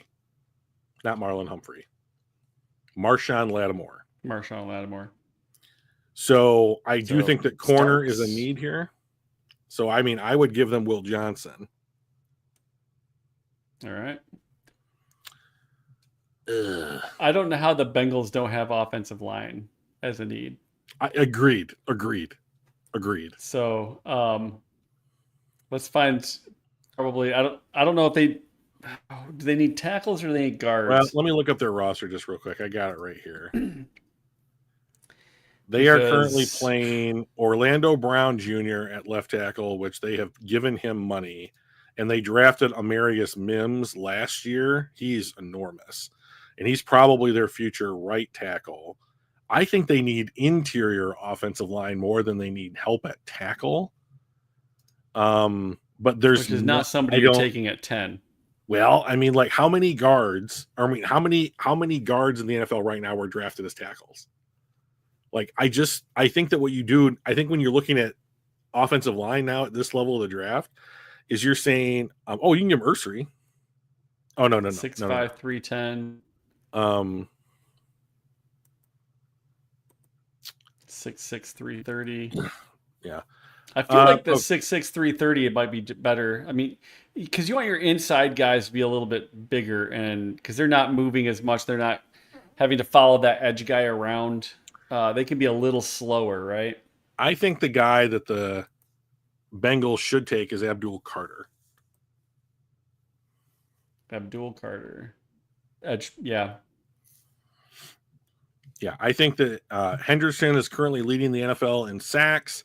There's no one across from him. He is now like a 10-year vet. Like, I think that you need to help him and then have a plan to replace him. Let's just give the Cowboys Ginty because I've heard that rumor and I just hate running backs going in the first round. He's great, but... And if anybody's going to do it, it's going to be Jerry. Yeah. I will give Okay, so here's one guy that I'll give them. Go scroll down a little bit. There is a tackle from West Virginia, Millum. Give him Wyatt, to the yep. Bears. Yeah, this kid. I think this kid's going to be really good. Starks for the let's Fish. see. Guard, Probably tackle, could use corner. a tackle as well. Let's see. Oh, by the way, in the mocks that I've been doing, I've been having the Lions trade up in the first round pretty aggressively for Nick Skirton from Texas A&M as the great big edge across from Aiden Hutchinson next year. So I just want to throw that out there because we're going to do more mock drafts, and that's what I'm going to be pushing for. Even though we got Zadarius, they do two different things. So like they have Zadarius to try and get as close to replicating what Aiden did. But like this last offseason, they signed Marcus Davenport, like 6'4", 6'5", 270. Skirton is enormous. He's like 6'6", 285. But if you look at a picture of him, you would never guess that he weighs that much. Like he is enormous.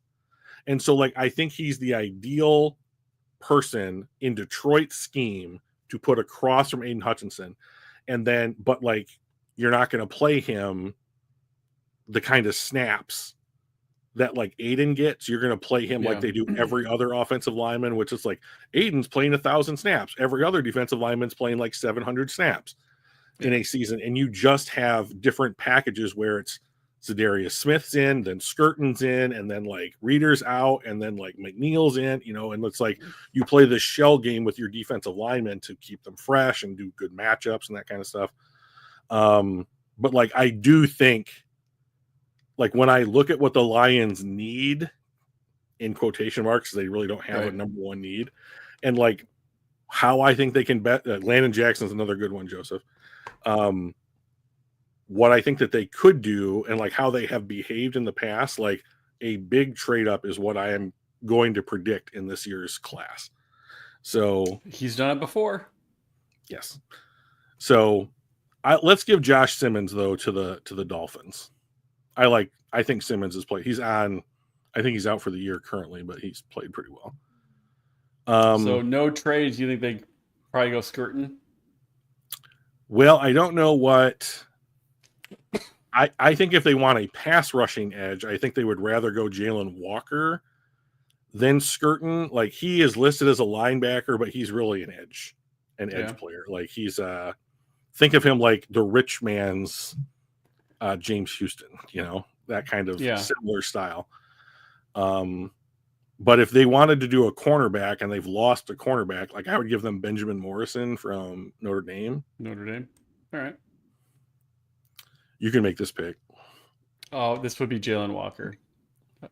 All right.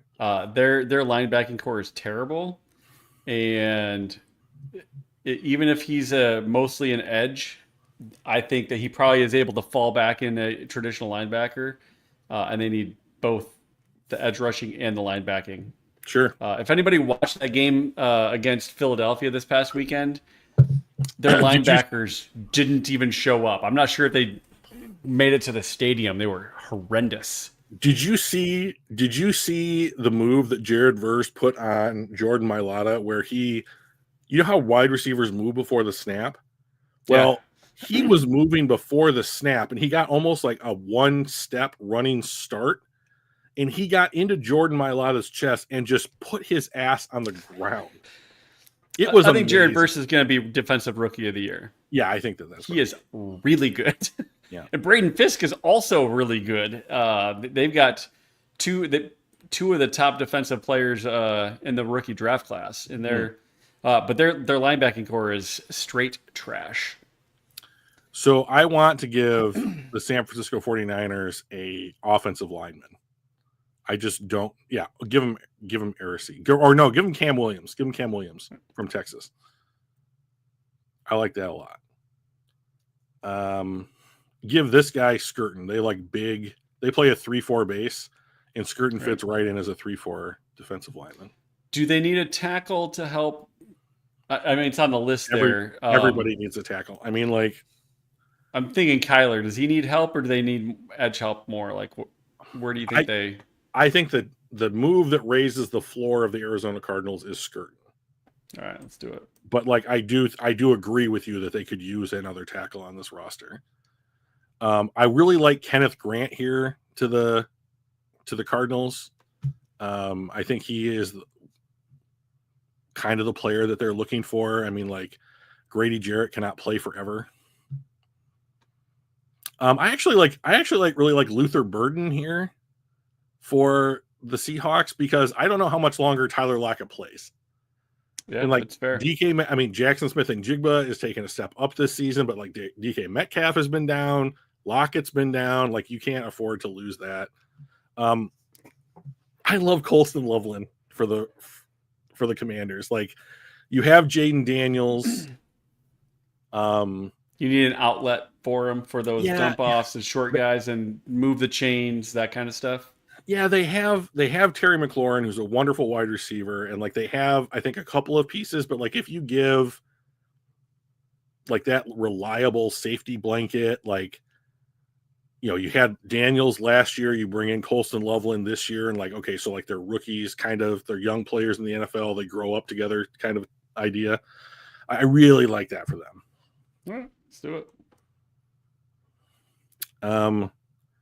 I really want to give a huge defensive lineman to, but I don't. Oh yeah, Williams. Like Buka? Yeah, that's fine. Just to give Bo Nix another target. Yep. Ravens. So like I follow the Ravens more closely than I do other teams, and like the player that I think they're gonna want is Michael Williams. He's like, he's more of a run stopping edge than he is a pass rushing edge, but like I think they got to get back to that. I like Isaiah Bond for the Chargers. They just don't have any decent wide receivers. I don't know why tackle is listed as a need for the Steelers. They've drafted tackles in the first round each of the last 2 seasons. I don't think there's a linebacker worth taking in round 1, which leaves wide receiver. And I don't know. Well, he's big, so I mean, like, he's pretty good size. Well, maybe I'm not. Maybe I'm wrong. Maybe I'm thinking of somebody else. But like, 210's a pretty, little bulky. Yeah, I think. Yeah, I wouldn't mind the kid from Stanford going to.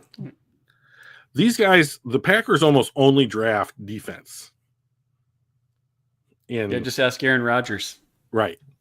It was one of his big complaints. So, corner, if there's a corner worth taking. Anyone from Mississippi. We got Revel. Oh, I like no. Revel. He's hurt this year, but like he's the. Yeah, I think that they would be rush that card in.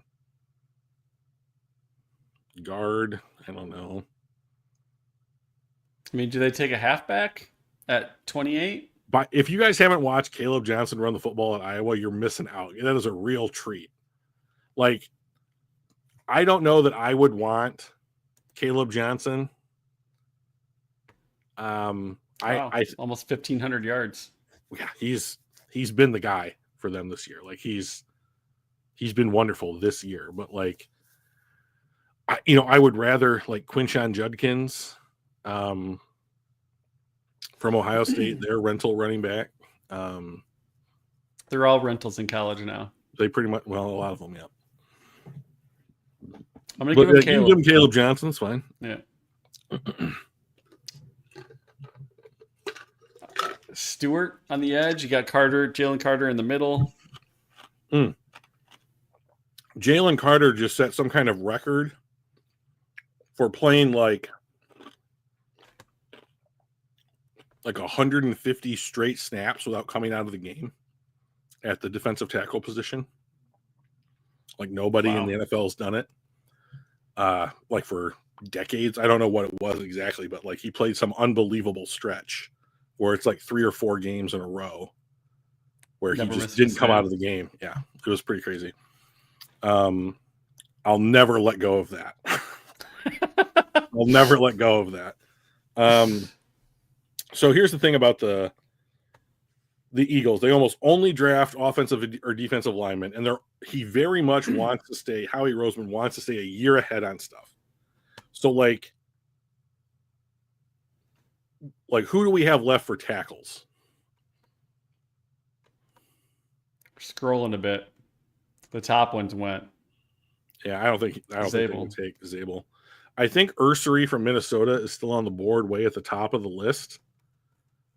But I think that will you click on him just real quickly? Go to height and weight, first look, real quick. 6'6", 330. Yeah, I want to give him to the Eagles. Like, they have Mailata, they have Lane Johnson, but like I think the Eagles are one of the few teams like the Lions that can draft and stash a guy for a year. And Howie Roseman would rather be a year ahead than have to pick for need. Yeah. And so I think that they'll just do that. Let's give these guys Stewart. I really want to give Tyler Warren to the Chiefs. To replace Kelsey?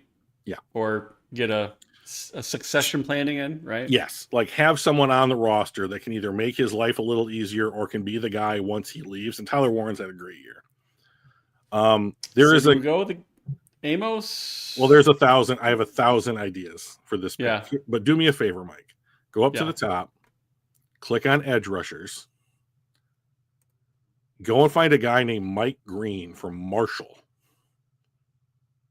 Click on him. Wow. Do you see any blue? This kid.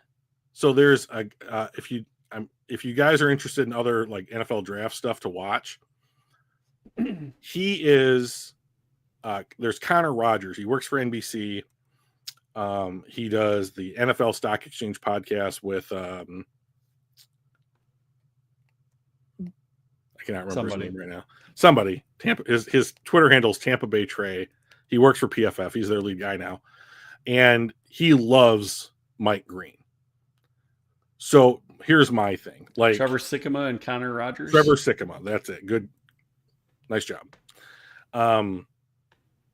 There is a lot of edge talent here, and probably at some point in the middle of round 2. In like the 30 to 45 range. But this guy is small for an edge rusher. He's 250 pounds. And if he's actually playing at 250 pounds, I would be pretty surprised. I wouldn't be surprised if it was something like he's 6'3" and change and 235 if he goes to the combine. So is he just another James Houston though? He is that. If you wanted to say like we want to take another crack at that type of player, that type of body, this is the guy that I think fits that role. This and the kid from Boston College are that kid, that body type.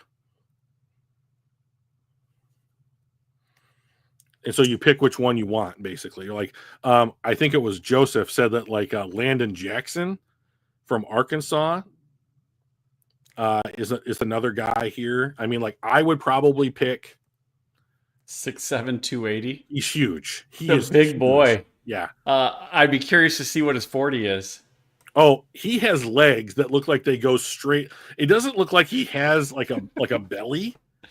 It looks like his ass erupts straight out of his rib cage. He's the weirdest looking dude that you've ever seen. Like he's really weird. But he is good. So here's my question.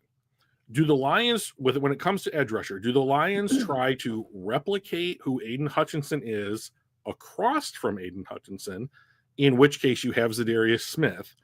Or do you try and find the Marcus Davenport, John Kaminsky, Josh Paschal guy that it seems like they have been looking for a while? So, like, if you want to go with the former, I would take James Pierce. If you're just looking for dudes who are going to light their hair on fire and get to the quarterback. If you are going to take a guy that is like more like Marcus Davenport at this point in the draft, I would take LT Overton from Alabama. because he fits that height, weight, speed, skill set that Landon has. Are you telling me that Landon Jackson isn't white? I don't Because know. I was watching Arkansas against somebody a couple weeks ago, and I could tell who Landon Jackson was, and I was like, "That's a white guy." Oh, I am like shocked right now. I didn't know that. That's kind of interesting, man. But his body type is just strange looking. Like there's not a lot of people that like when you look at the way his body's put together. I look at that and I'm like, oh, okay, oh, like I haven't seen that a lot. Wait, is alopecia the one where you don't have hair? You go bald, like you lose your eyebrows and you don't have body hair? That's what alopecia. Yeah, I think so. Not the pigment condition. What did Michael Jackson have? That wasn't alopecia. No, it wasn't. So Zero hair. Okay, thank you, Joseph. Holy shit. So when I was saying like his body looks weird, I am not talking about the alopecia. I am talking about like the guy has no stomach. His legs just come straight out of his ribs. It's so weird. But like he is big, and like no belly. No, he just doesn't have one. He has like the squattest torso like I've seen in a long time. He probably looks a lot different without pads on. Yeah. So the other question is, so like you can get out of the edge rushers if you want to, Mike. Like I think the best value on the board for Detroit is James Pierce, regardless of position. Yeah. But like the other question then is, how does Detroit want to deal with their off season? Which is, we shouldn't have that conversation right now because I'll talk for another 30 minutes. But like, right. But like, I have a number of scenarios that I think that Detroit could go in with their off season this year. So, Mike, why don't you make the pick for us? I think we tried to get that big motor, balls to the wall, get to the quarterback, just like Hutch does on both sides. Because I think with DJ Reader in the middle, Aleem McNeil in the middle, if we have two Hutchinson high motor type of dudes on the edges, and with those two big guys in the middle, offensive lines there's nothing that they can do to stop us. So I would rather have another Hutch on the other side than maybe a bigger, slightly slower, more powerful dude like a Marcus Davenport. And I think we've already got Zadarius Smith on our team that if we wanted that, I mean, we got those guys, right? We don't need to draft another one. So I would take another Hutchinson-like guy. So I'm going to go with Pierce. Okay. By the way, when last year's draft ended,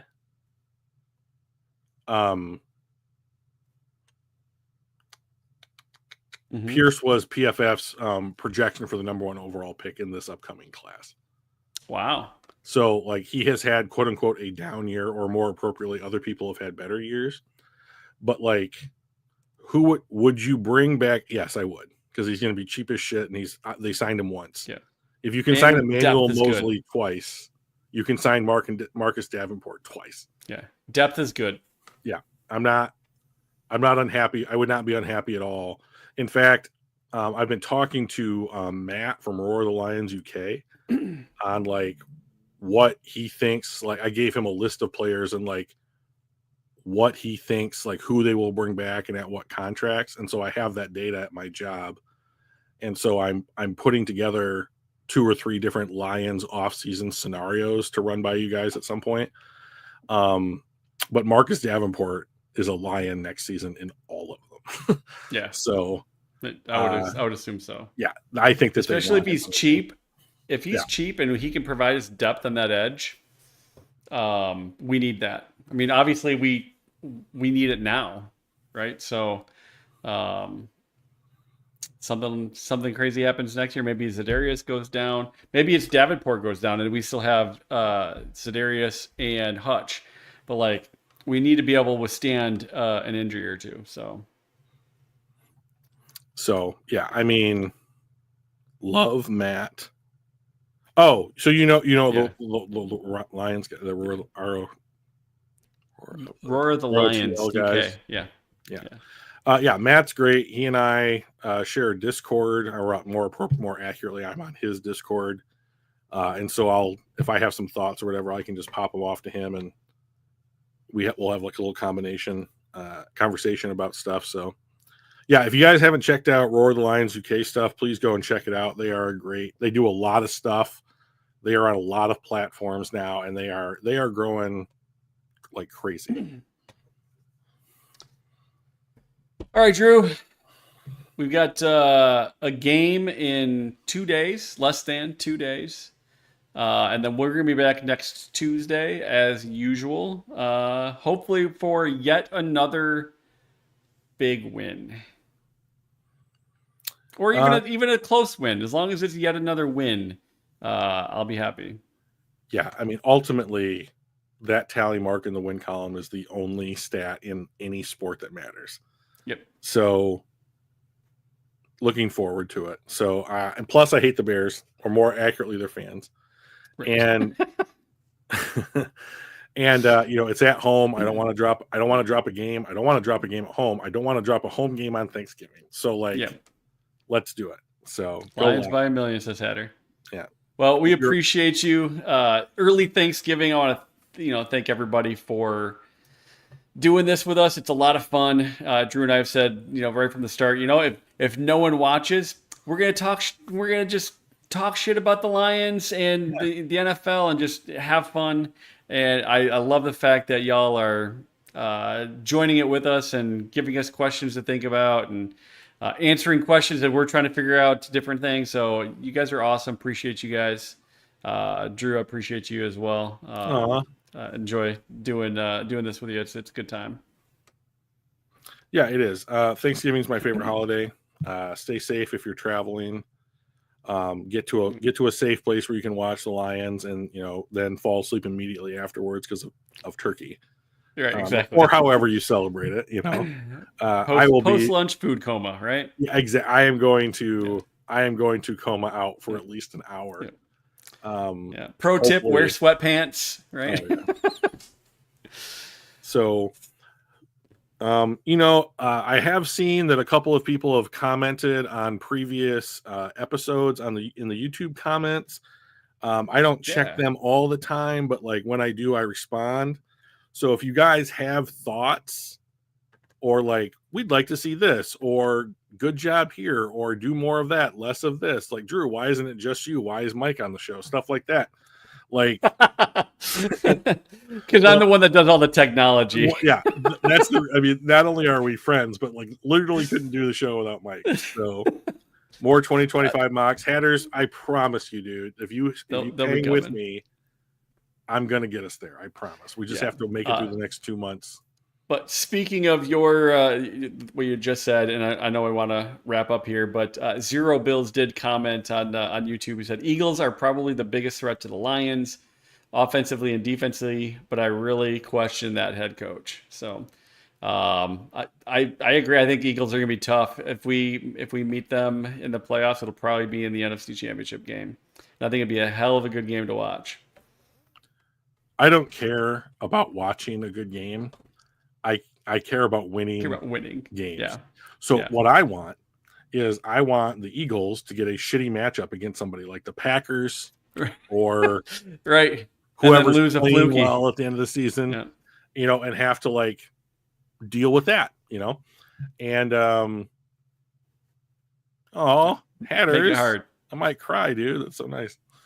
I don't know if you guys can see me giving your comments little stars, but I am doing that. Yeah, I don't know what the stars are in this platform. I don't know what it looks like either, but it would be odd if it was just us that could see it. So, anyways, I appreciate all you guys, Mike. I of course, it goes without saying. It should go without saying. It's a heart. Why do they change it? That doesn't make any sense. So, I mean, but I love doing this show, and I love that we have people that join us to do it. So, because it was a long time there where no one was coming in.